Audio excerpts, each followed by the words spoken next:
Fellas, all the guys, listen to me very closely. This guy right here, he's American, has been living in Colombia for the last 2 years. He was drugged this week in Colombia. Now, I've been trying to tell everybody, don't give papaya. That is one I've been on a series telling people that you got to be careful wherever you go, but particular when you're in Colombia, be careful. Don't give papaya. Don't put yourself in a vulnerable situation. So this guy, he goes by Zuraki World or Zuraki World, I think it is.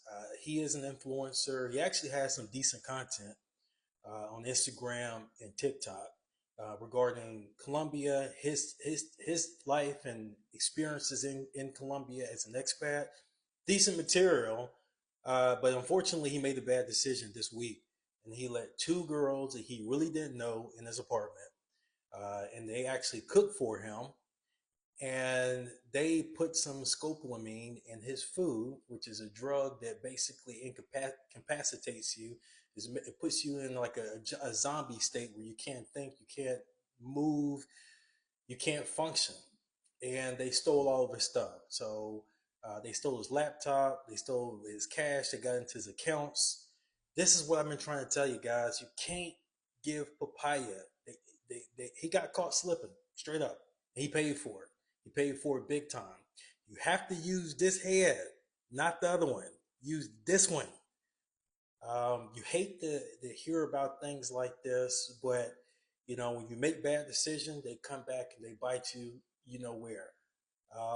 He could have lost his life. He almost went into cardiac arrest.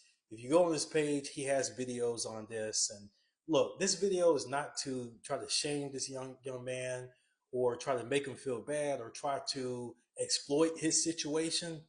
This video is to try to again warn you all that there are bad people everywhere, not just in Colombia. Now, I can already hear, I already know the comments. See, that's why I'm not going to Colombia. I'm never going to Colombia because Colombia is dangerous. Everywhere can be dangerous. If you don't make the right decisions, if you put yourself in a vulnerable spot where criminals can take advantage of your vulnerabilities, this can happen to you. You could be this guy. So I will say once again, don't get papaya or you're gonna be end up like this guy. There's so many Americans that go over there, they're just looking for women and meeting these random women on the street or on a dating app, and they bring them back to the apartment or Airbnb, and guess what? They learned the hard way.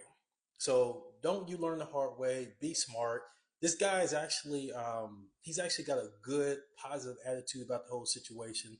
So kudos to him for not letting this completely defeat him. He's actually got a good perspective. So if you go on his page, show him love. But I did want to share this because it's exactly what I've been talking about. Don't get papaya. Don't get caught slipping because you'll pay the consequences. The worst thing that can happen is you lose some money in your laptop and your wallet and your passport. The worst thing, well, that's not the bad. The worst thing that can happen to you. The worst thing that can happen is you lose your life, and that's it. So this is very serious. Take this very seriously. Remember, don't give papaya, but also remember, Colombia is a beautiful country. Cali is a great city, good culture. There's good people there. If you go and meet those good people, you'll be fine. I've been going to Colombia for years, and it's never happened to me. So be smart, and you'll be okay. Otherwise, enjoy Cali. Have a good one.